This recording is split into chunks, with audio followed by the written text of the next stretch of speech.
বছর পর অবশেষে কাটলো সেই রহস্যের জট। অবশেষে সেনাবাহিনী রিমান্ডে নেওয়ার পরে মেজর মুজাফফরের কাছ থেকে সমস্ত চাঞ্চল্যকর তথ্য বের করে নিয়ে এসেছে। সেদিন রাতে প্রেসিডেন্ট জিয়াউর রহমানকে কিভাবে শেষ করেছিল, তার সঙ্গে কারা কারা ছিল, কার নির্দেশে করেছিল, অবশেষে সমস্ত চাঞ্চল্যকর তথ্য দিয়েছেন মেজর মুজাফফর। বিস্তারিত জানতে ভিডিওগুলো দেখতে থাকুন।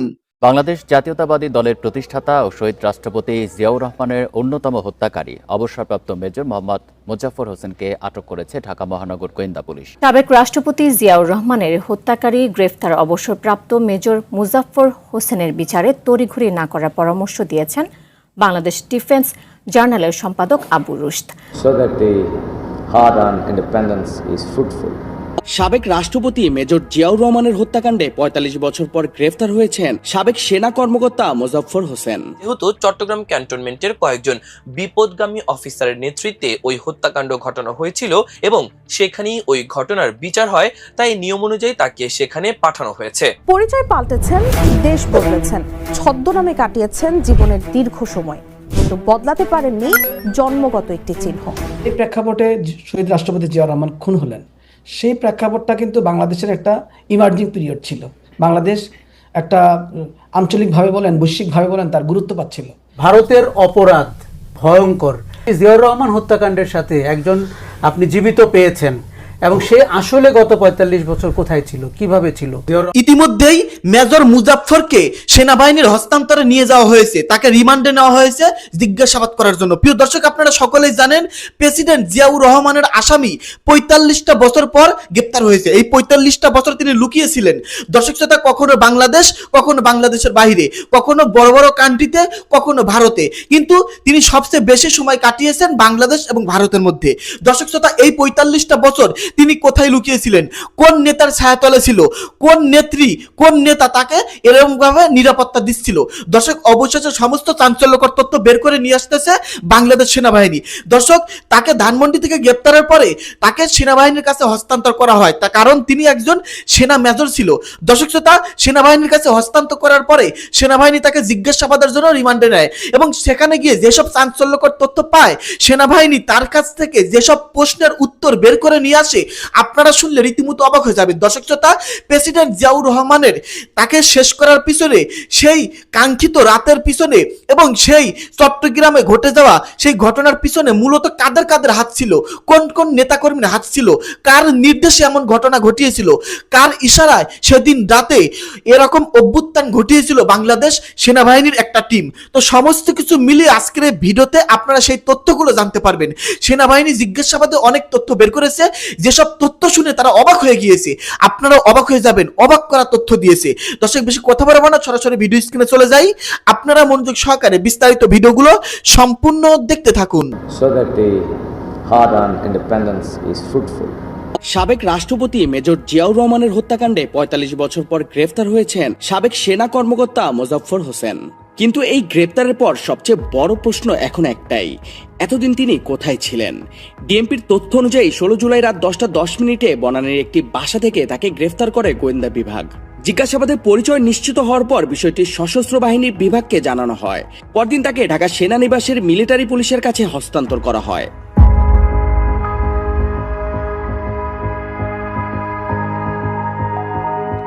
ডিএমপি মুজাফফরকে জিয়াউর রহমানের হত্যাকাণ্ডের পলাতক আসামি ও অবসরপ্রাপ্ত মেজর হিসেবে উল্লেখ করেছে, কিন্তু তার ৪৫ বছরের আত্মগোপনের বড় অংশ এখনো অজানা।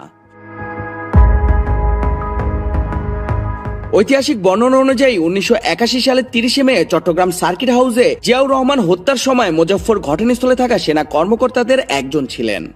বিদ্রোহ ব্যর্থ হওয়ার পর মঞ্জুরপন্থী কর্মকর্তাদের সঙ্গে তিনি চট্টগ্রাম সেনানিবাস ছাড়েন বলে বর্ণনায় এসেছে।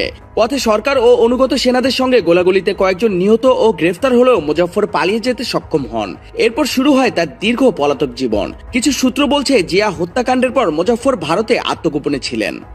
আর মেজর জেনারেল অবসরপ্রাপ্ত মইনুল হোসেন চৌধুরীর স্মৃতিকথার সূত্রে প্রকাশিত বর্ণনায় বলা হয়েছে, মুজাফফর একসময় ভারত থেকে ব্যাংককে যান। সেখানে আরেক পলাতক অভিযুক্ত মেজর SM খালেদের সঙ্গে তিনি মইনুল হোসেন চৌধুরীর সঙ্গে দেখা করেন। ওই আলোচনায় জিয়াউর রহমান হত্যাকাণ্ডের ঘটনা নিয়ে কথা হয়েছিল বলে বর্ণনা এসেছে।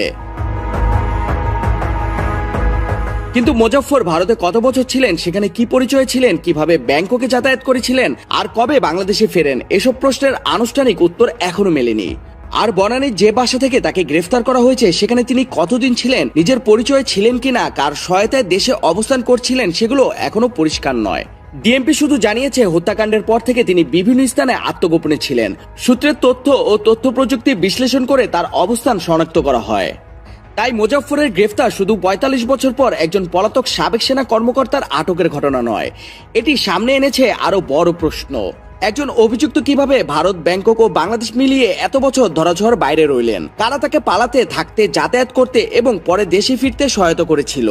আর ৪৫ বছর পর তার জিজ্ঞাসাবাদে কি জিয়াউর রহমান হত্যাকাণ্ডের সেই পুরনো অমীমাংসিত প্রশ্নগুলো নতুন উত্তর দেবে? রাষ্ট্রপতি জিয়াউর রহমান হত্যাকাণ্ডে সরাসরি যুক্ত ও সামরিক আদালতে মৃত্যুদণ্ডপ্রাপ্ত পলাতক মেজর অবসরপ্রাপ্ত মোজাফফর হোসেনকে গত শুক্রবার ঢাকা ক্যান্টনমেন্ট থেকে চট্টগ্রাম ক্যান্টনমেন্টের সামরিক আদালতের হেফাজতে নেওয়া হয়েছে।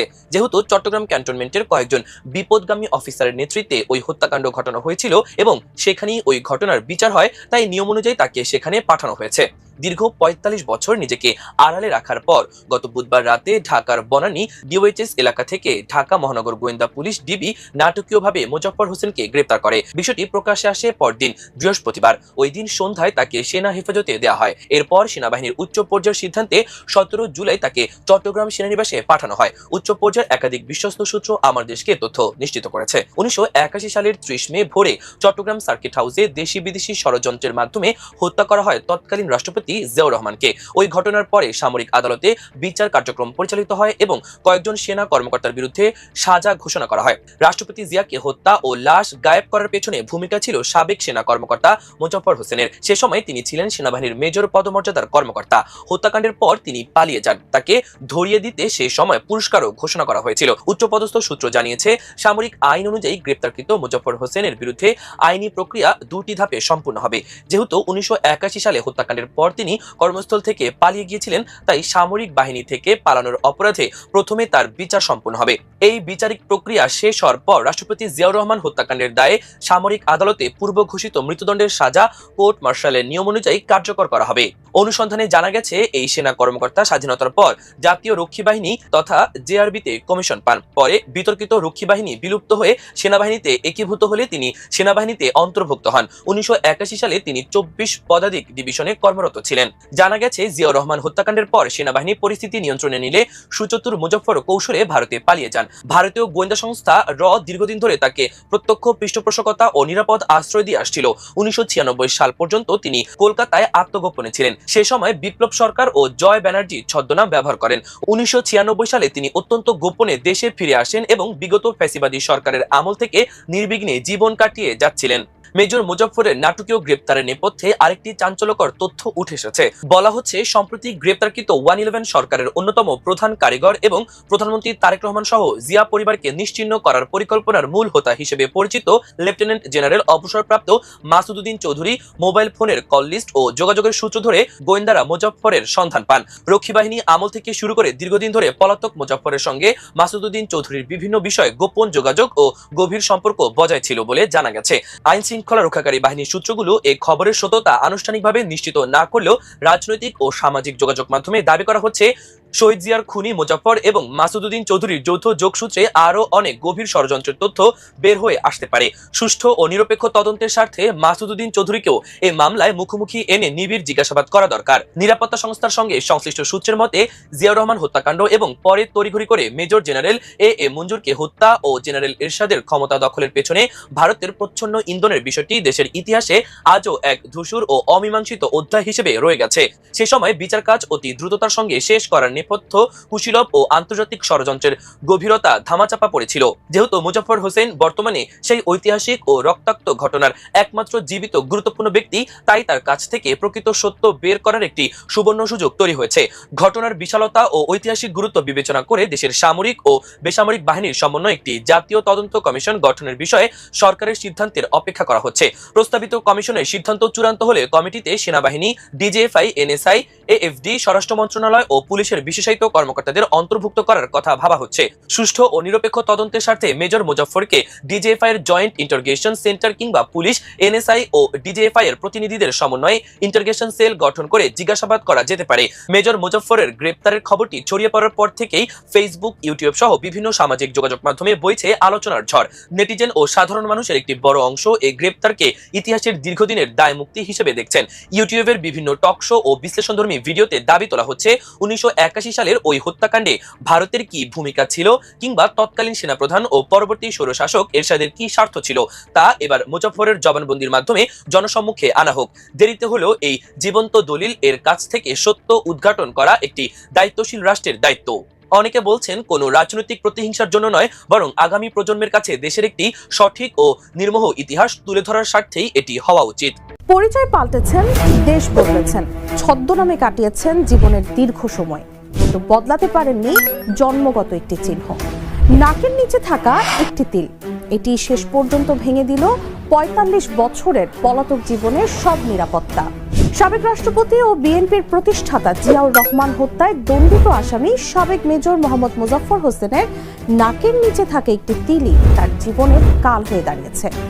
দীর্ঘ সময়ের গোয়েন্দা নজরদারি, তথ্য বিশ্লেষণ এবং অত্যন্ত নিখুঁত পরিকল্পনায় আইনের জালে ধরা হয় এই দণ্ডিত আসামিকে। কিভাবে সাজানো হয়েছিল এই বিশেষ অভিযান, আর কিভাবেই বা মিলল সাফল্য?